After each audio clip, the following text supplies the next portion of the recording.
হায় রে হায়, আর কত লড়াই করব কে জানে এই জীবনের সাথে। মানুষটা রোজ সকালে বের হয় কাজে, আর ফিরতে দেরি হয়ে যায়। একটু ভালো মন্দ খাওয়াতেও পারি না। সামান্য একটু খিচুড়ি রান্না করি আজ। এই রে, আগুন নিভে গিয়ে এত ধোয়া হচ্ছে কেন রে বাবা? চারিদিকে অন্ধকার হয়ে গেল একেবারে। বিপদ আসছে, তোমাদের বিরুদ্ধে অনেক রকমের চক্রান্ত পরিকল্পনা চলছে, খুব সাবধান। কে কে কথা বলে? আশেপাশে তো কেউ নেই। এই খিচুড়ি হাড়ির ভিতর থেকে বাচ্চা মেয়ের গলা আসছে নাকি? কি বললো বিপদ? আর কত বিপদ! ওরে বাবা, না না না, এখান থেকে চলে যাই বাবা।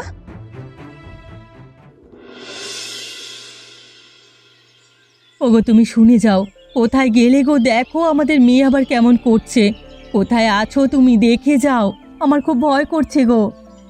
কি হয়েছে? কি হয়েছে ওর? দেখো না, ঘুমের মধ্যে পায়েল কি সব উল্টোপাল্টা কথা বলছিল। তুমি তো বাইরে ছিলে, তুমি কি করে জানলে? আমি তো রান্নাঘরে রান্না করছিলাম, হঠাৎ ওর গলা শুনে ছুটে এলাম সব কিছু ফেলে। তারপর দেখি ঘুমের মধ্যে নিজের মনে বিড়বিড় করে কি সব বলছে। কি বলছিল, কিছু শুনেছো? হ্যাঁ মানে, আপচা আপচা শুনি, কি বলছিল? বলছিল তোমাদের বিপদ, চক্রান্ত চলছে ইত্যাদি। পায়েল মা, ঘুম থেকে উঠে পড়ো মা। সকাল হয়ে গেছে, দেখো তোমার বাবা মা তোমাকে ডাকছে। কি হয়েছে বাবা? তুই কি স্বপ্ন দেখছিলিস? কি সব উল্টোপাল্টা কথা বলছিস তুই? কই, আমি তো কিছু বলিনি, আমি তো স্বপ্ন দেখিনি। ঠিক আছে, কোনো অসুবিধা নেই। কিছু বুঝতে পারছো? চিঠিটা তাড়াতাড়ি লিখে ফেলো। আমাদের যে পরিকল্পনা ছিল সেটা তাড়াতাড়ি সম্পন্ন করতে হবে। আমি গ্রামে আজকের মধ্যেই খবর পাঠাচ্ছি। ঠিক আছে, তুমি যা বলবে তাই হবে। কি গো, আজকে তোমার মুখটা এরকম লাগছে কেন? এমনি। দেখো, আমি গরিব হতে পারি, তোমাকে হয়তো অতটা সুখ বা আনন্দে রাখতেও পারি না, কিন্তু আমি তোমাকে ভুল চিনি, এটা হতে পারে না। সত্যি করে বলো তো, কি হয়েছে? যেন আজ সকালবেলা রান্না করছিলাম, হঠাৎ করে ঘরটা ধোয়া ধোয়া হয়ে যায়। আরে এটা নতুন কি? কাঠের চুলায় রান্না করবে আর ধোয়া হবে না, তাই কখনো হয়? কিন্তু ব্যাপারটা সেরকম নয়। তাহলে কি ব্যাপার শুনি? জানো, অদ্ভুত একটা বাচ্চা মেয়ের গলা শুনলাম ওই ধোয়ার মধ্যে থেকে। প্রথমে ভাবলাম যে খিচুড়ির হাড়ির ভিতর থেকেই আওয়াজ আসছে, তারপর বুঝলাম নিজের ভুলটা। কেউ নিশ্চয়ই তোমার সাথে মজা করছিল। না, কেউ ছিল না, অথচ আমি গলাটা বারবার শুনেছি। আমাকে সাবধান করে বলছিল চক্রান্ত চলছে আমাদের বিরুদ্ধে নাকি। চক্রান্ত চলছে? কি বলছো কি তুমি? এরকম কথা কে বলবে? সেটাই তো রহস্য, সেজন্যই তো মনটা আমার খারাপ হয়ে আছে। যত দোষ এই বিশালের। কেন, সে আবার কি করলো? আমি সারা দিন বাড়িতে থাকি না, সে যদি তোমার কাছে একটু থাকে তাহলে তো তুমি অন্তত একটু সাহস পাও। আমি বুঝতে পারছি এই অভাবের জ্বালায় সংসারের চিন্তা করতে করতে তোমার মাথায় চাপ পড়ছে। আরে না গো, ব্যাপারটা সেরকম নয়। তুমি যদি আমার জায়গায় থাকতে তাহলে তুমিও বুঝতে পারতে। কাকু, তোমার জন্য একটা চিঠি আছে। চিঠি? কি বলছিস কি তুই? আমাদেরকে চিঠি দেবে? জানি না, গ্রামে ওই যে সব থেকে বড় বাড়িটা আছে না, ওদের বাড়ির বুড়ো চাকরটা আমাকে দিল। ঠিক আছে, পড়ে শোনা তো, কি লেখা আছে? এতে লেখা আছে যে রজনী মানে কাকিমা, তোমার বড়লোক বোন, এ গ্রামে একটা রান্নাঘরের রান্নার প্রতিযোগিতার আয়োজন করছে। সেখানে রজনী কাকিমা আর তুমি দুজনে মিলে রান্না করবে। যার রান্না সব থেকে ভালো হবে সেই প্রতিযোগিতায় জিতবে। আর যদি সেই প্রতিযোগিতায় অংশগ্রহণ না করতে পারো তাহলে তোমাদের গ্রামের সবার সামনে অপমানিত হতে হবে। তুই কি বললি? আমি কি অবস্থায় থাকি জেনেও আমার বড় দিদি জেনে বুঝে আমাকে এরকম অপমানটা করতে পারলো? ও তো জানে যে আমি গরিব অবস্থায় থাকি। আমি রান্নার প্রতিযোগিতায় অংশগ্রহণ করতে পারবো না, কারণ আমার কাছে অত তেল মশলা নেই। এতে যেটা লেখা আছে আমি সেটা তোমাদের পড়ে শোনালাম। ঠিক আছে, তুমি চিন্তা করো না, আমরা এমনি এমনি হেরে যাব না, অবশ্যই চেষ্টা করব। আর ওরা যতই তেল মশলা দিয়ে রান্না করুক, তোমার হাতে রান্না সেরা হবে। আরে সবাই এখানে আছো দেখছি, গ্রামের আড্ডা জমে উঠেছে একেবারে। হ্যাঁ, এদিকে আসবার সময় না হলেও তোমরা সব সময় আমার মনের মধ্যে থাকো। এখন বল তো বাবা, কি বলতে এসেছিস? সবার জন্য একটা দারুণ খবর দিতে এসেছি। আমাদের নিতিন যখন এরকম ভালো খবর দিতে আসে না, তখন আমাদের সকলের মন খুব ভালো হয়ে যায়। বলো বাবা, কি বলবে? এই গ্রামে একটা খুব বড় প্রতিযোগিতার আয়োজন হতে চলেছে। তাহলে কি আমাদের রান্না করতে হবে নাকি? আরে না না, তোমাদের রান্না করতে হবে না, বরং তোমরা ভালো ভালো রান্না খেতে পারবে। শোনো ভাই, আমরা কিন্তু কেউ পয়সা খরচ করতে পারবো না। আরে না না, তোমাদের কখনো পয়সা খরচ করাতে পারি আমি? আমার বউ আর ওর বোনের মধ্যে রান্নার প্রতিযোগিতা হবে, যে বিজয়ী হবে তাকে তোমরা সম্মান দেবে। ও, এই ব্যাপার? আমরা তো জানি কে বিজয়ী হবে। হ্যাঁ, তুমি কি করে জানলে আগে থেকে? তুই তো জানিস আমি অনেক কিছুই আগে থেকে জানতে পারি বা বুঝতে পারি। তুই চিন্তা করিস না, তোর বউ জিতে যাবে। তোর বউ যত সুন্দর রান্না করতে পারে, অত ভালো রান্না আর কেউ করতে পারে না। ঠিক বলেছ, সেই জন্যই তো তোমাদের সবাইকে ডেকে খাওয়াতে চাইছি। আসলে ব্যাপারটা হচ্ছে যে রান্নার প্রতিযোগিতা একটা অজুহাত, তোমাদের সকলকে আমি খাওয়াতে চাই। তোরা হলি গিয়ে বড় লোক মানুষ, তোদের কাছে যত রকমের মশলা আছে, তেল আছে, ঝাল আছে, ওই গরিব কিষানদের ঘরে কিছু আছে নাকি? কিচ্ছু নেই। এবার তোমাদের উপর দায়িত্ব, তোমরাই বিজয়ী ঘোষণা করবে। তবে হ্যাঁ গোলাপ ঠাকুমা, তুমি এই গ্রামের সব থেকে বয়স্ক মানুষ, তাই তোমাকেই এই সব কিছুর আয়োজনে দায়িত্ব নিতে হবে।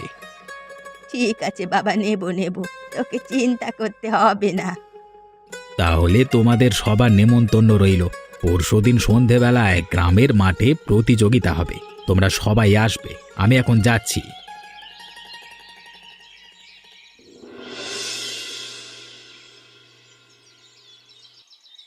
আরে রজনী, তুমি তো দেখছি একেবারে সাজসজ্জা করে প্রস্তুত করে ফেলেছো।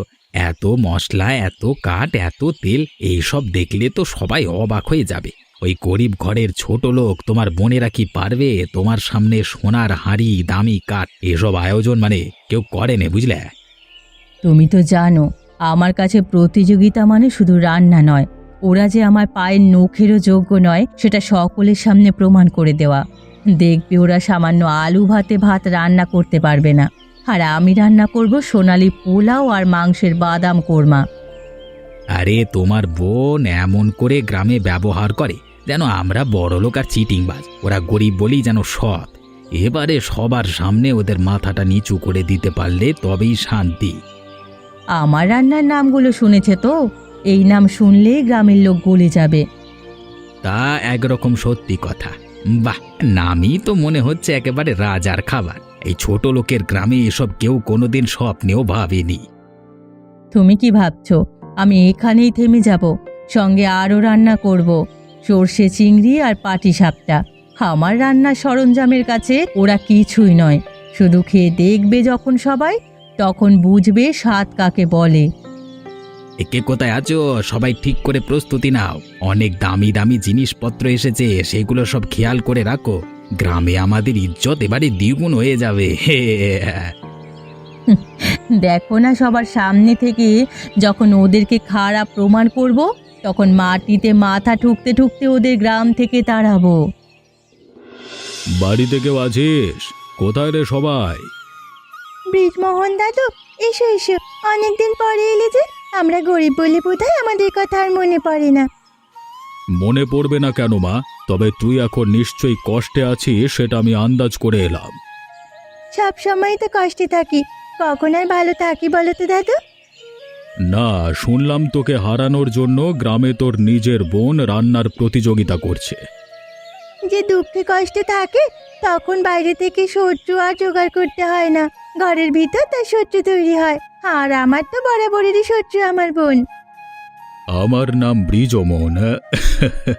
চুলগুলো এমনি এমনি পাকেনি আমার। যতদূর খবর পেয়েছি, শহর থেকে প্রচুর দামি দামি হাঁড়ি, কড়াই, রান্নার জিনিসপত্র এসেছে তোমাকে হারাবে বলে। কিন্তু আসল কথা কি জানো তো? রান্না তো মন দিয়ে হয়, হাতের জাদুতে হয়। অহংকার আর দম্ভ দিয়ে হয় না, তাই না? মন দিয়ে কত করবো দাদু, অন্তত কিছু মশলা তো লাগবেই। ঘরে নিজেরা খাওয়ার পয়সা নেই, জিনিসপত্র আর নেই, বাইরে কি করে রান্না করব বলো তো? সামান্য যদি একটু প্যানে ভাত করতাম তাতেই নয় হতো। কিন্তু তার জন্য জোগাড় নেই আমার কাছে। আমার পুরনো ভাঙা হাঁড়িটা ছাড়া আমার তো আর কিছুই নেই গো। সেই জন্যই তো তোকে আমি কিছু দিতে চাই। তুমি আমাকে কি দেবে দাদু? এই নে, এটা ধর। আমাদের বংশের বহুকালের খুন্তি আমার দিদিমা রান্না করত। তখন বহু বছর আগে ওতে রান্না হলে তার গন্ধ ছড়িয়ে পড়তো পুরো পাড়ায়। আজকে এটা তোর হাতে দিলাম। এটা কোনো সাধারণ খুন্তি না। কিন্তু এই খুন্তি আমার কথা শুনবে? হ্যাঁ রে, মনে বিশ্বাস রাখ। এই খুন্তি যার সত্যিকারের প্রয়োজন হয় তার কথাই শোনে। কালকে ওখানে ওরা যতই অপমান করুক, তুই এই খুন্তি দিয়ে রান্না করবি, দেখিস অহংকারের দম্ভে থাকা বড়লোক বোনকেও হারিয়ে দিবি। সবাই তোকে সম্মান করবে। ঠিক বলেছে দাদু, তোমার উপকার আমি কোনোদিন ভুলবো না।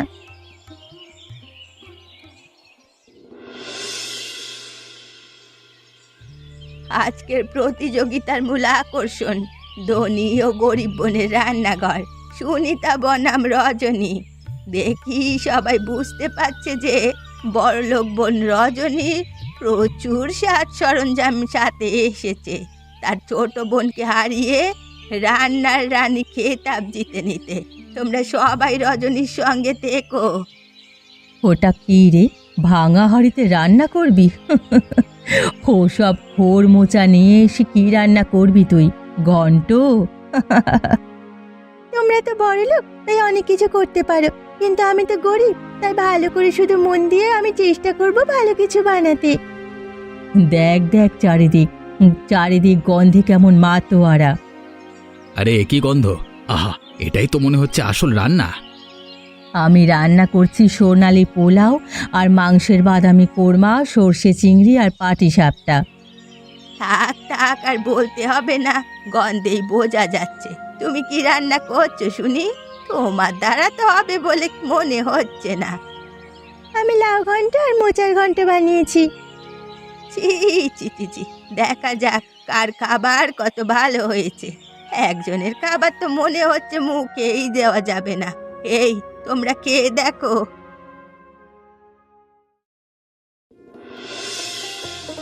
আরে আরে, এই যে স্বর্গের স্বাদ! এমন রান্না কোনোদিন খাইনি। লাউ ঘন্ট, মোচা ঘন্ট তো মনে হচ্ছে একেবারে স্বর্গ থেকে এসেছে। এটা এটা কিভাবে সম্ভব? ওর ওই ভাঙা হাঁড়িতে এমন স্বাদ! ছি ছি ছি ছি, এটা কি খারাপ রান্না হয়েছে রে ব্যাপারি! নামে শুধু মাংসের বাদামি কোরমা, ধ্যাৎ, শুধু গন্ধ দিয়ে কি আর রান্না হয়? আজকের রান্নার একদম বিজেতা হলো সুনিতা। শুধুমাত্র বড় লোকের অহংকার দিয়ে যে রান্না হয় না, সেটা সে প্রমাণ করে দিয়েছে। আশা করি এরপর থেকে বড় লোক হওয়ার অহংকার এ গ্রামে আর কেউ দেখাবে না।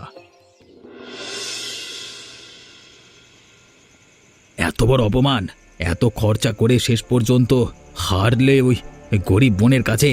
সবাই আমাদের সম্মান করার বদলে হাসাহাসি করছে আজকে। কালকে থেকে গ্রামে আর মুখ দেখানো যাবে না।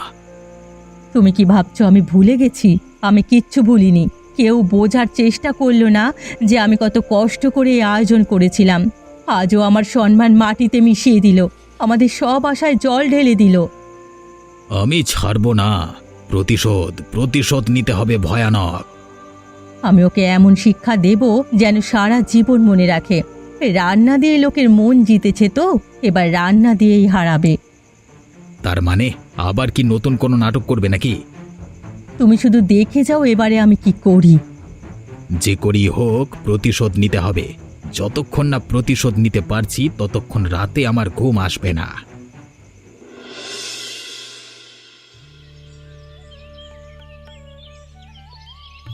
আবার এলাম তোমাদের বাড়িতে জ্বালাতন করতে। জ্বালাতন করতে কি বলছো দাদু? তোমার জন্যই তো আমরা জয়ী হলাম। গ্রামে এখন সবাই নিচে তার রান্নার জন্য ধন্য ধন্য করছে। তাই বলছি, গ্রামে তোমরা একটা ঘন্ট রান্নার দোকান দাও, দেখবে ভালো চলবে। সেটা ঠিক সাধারণ দোকানের মতো হবে না, হবে একটা রান্নার ঘরের মতো, যেটা দেখলে গ্রামের লোক একেবারে নিজেদের রান্নাঘরের কথা মনে করবে। কিন্তু দাদু, নতুন দোকান খুলতে গেলে তো অনেক ঝামেলা। জমির ভাড়া, রান্নার খরচ, গ্রামবাসীর রুচি, এত কিছু খরচা আমরা কোথায় পাবো? নিজেদের ঘরের সাথেই ব্যবস্থা করো। বাড়ির সামনেটা তো ফাঁকা পড়ে আছে, ওখানটায় ছোট থেকে শুরু করো, দেখবে একদিন বড় হয়ে যাবে। আর আমার বিশ্বাস সেটা হতে খুব বেশি সময় লাগবে না। আমারও মনে হয় কথাটা ঠিক। মানুষের যখন একবার খেয়ে ভালো লেগেছে, মানুষ বারবার আসবে। আর মনে রেখো, দোকান শুধু খাবারের জন্য নয়, মানুষের মন জেতবার জন্য। গ্রামে ভালো করে টিকে থাকতে হলে সবার মনের মধ্যে থাকতে হবে। এখন সবার তোমাদের মনে ধরেছে, সেটা কাজে লাগাতে হবে তো। দাদু, আমরা চেষ্টা করব, যদি তোমার আশীর্বাদ থাকে তো। ঠিক আছে, তুমি একটু বসো, আমি তোমার জন্য কিছু খাবার নিয়ে আসি।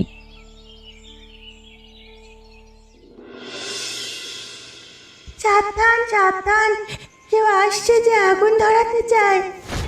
কে তুমি? কেন সাবধান বলছো? এবারেই তোমাদের আসল বিপদ আসবে, সাবধান হয়ে যাও। কেউ আছো? বাঁচাও, বাঁচাও বলছি, বাঁচাও।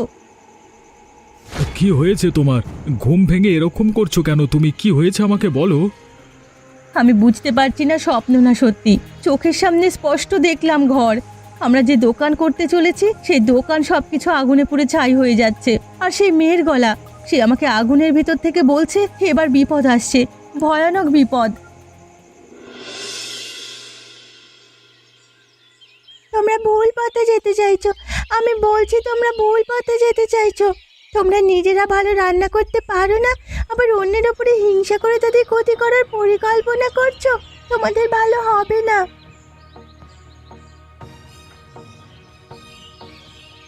কি উল্টো পাল্টা পাগলের মতো কথা বলছিস তুই সকালবেলা?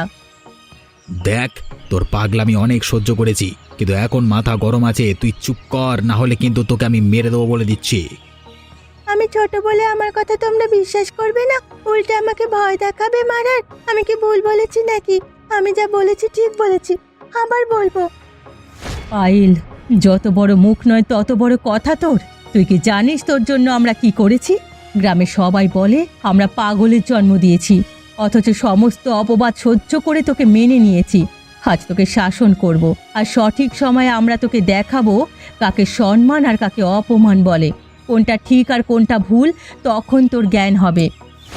আমি ঠিক বলেছি, আবার বলবো। তোমরা অনেক কিছু দেখতে পাও না, জানতে পারো না, আমি পারি। তাই আমি বলছি আমার মাসিরা ভালো, তোমরা খারাপ।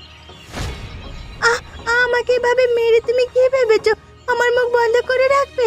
পারবে না, তোমাদের সে ক্ষমতা নেই।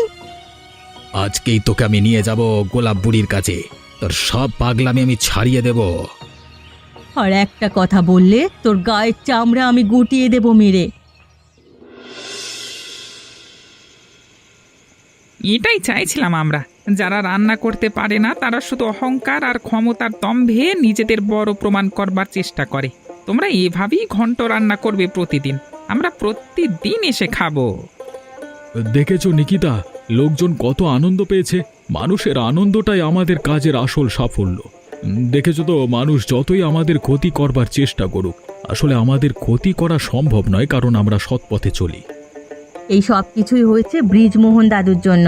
সেদিন যদি দাদু না আসতো, তাহলে হয়তো এতদিন আমাদের রান্না হেরে বাড়ি চলে আসতে হতো। হ্যাঁ হ্যাঁ, ঠিক কথা। উনি খুব ভালো মানুষ, আর ওনার কথা শুনলে সকলের ভালো হয়।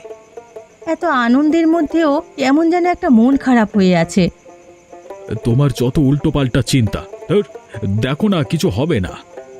কিছু না হলেই তো ভালো, কিন্তু যেরকম ধরনের আমাদের কপাল, নিজেদের উপরে ঠিক বিশ্বাস হয় না। তোমাকে জিনিসপত্র তুলে নিয়ে যাওয়ার জন্য বস্তাটা আনতে বলেছিলাম, এনেছো তো? হ্যাঁ গো, এনেছি। বেশি কথা বলো না, এখন কেউ নেই। আজকে রাতেই আমাদের জিনিসপত্রগুলো নিতে হবে। এক্ষুনি কেউ যদি এসে যায় ঝামেলা হয়ে যাবে। একবার জানতে পারি কিছু গন্ডগোল করেছে, তারপর একেবারে কি করে জুতিয়ে গ্রাম থেকে তাড়াতে হয় সেটা আমার ভালো করে জানা রয়েছে। সেসব পরে দেখা যাবে। এখন চলো তাড়াতাড়ি সব জিনিস নিয়ে বস্তায় ভরে পালিয়ে যাই। ওগো তোমরা শোনো গো, আমাদের সর্বনাশ করে দিয়েছে কেউ হিংসা করে। কি হয়েছে নিকিতা? কালকে রাতে লুকিয়ে লুকিয়ে এসে কেউ আমাদের রান্নার সব জিনিসপত্র চুরি করে নিয়ে গেছে।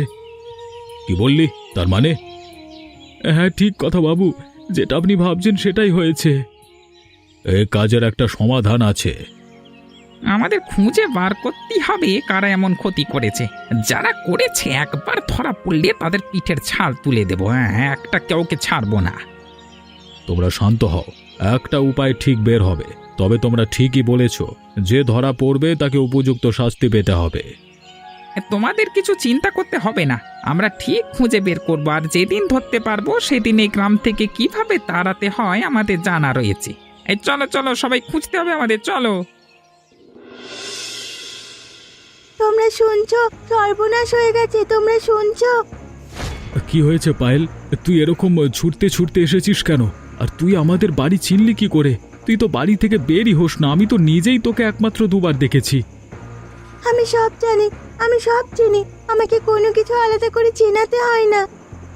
এটা কার গলা? এই গলাটা আমার খুব চেনা লাগছে। তুমি চেনো?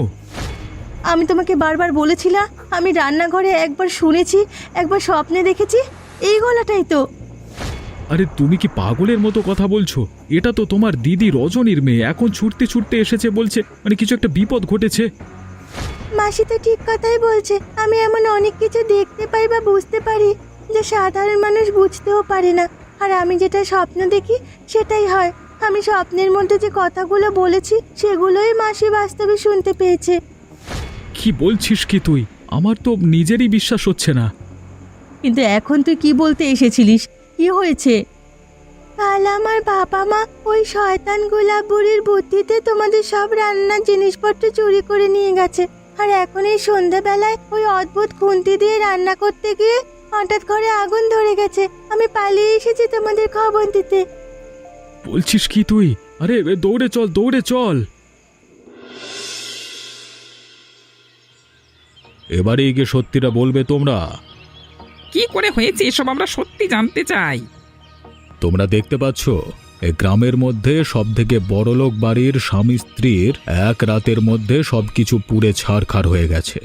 অথচ শুধুমাত্র একটা কাঠের খুন্তি পড়ে আছে। দেখো ওখানে, ওই যে ওটা তো আপনাদের সে অদ্ভুত খুন্তি, যার সাহায্যে এমন সুন্দর রান্না হয়। এটা এখানে কি করে এলো? এটাও কি আমাদের বলে দিতে হবে?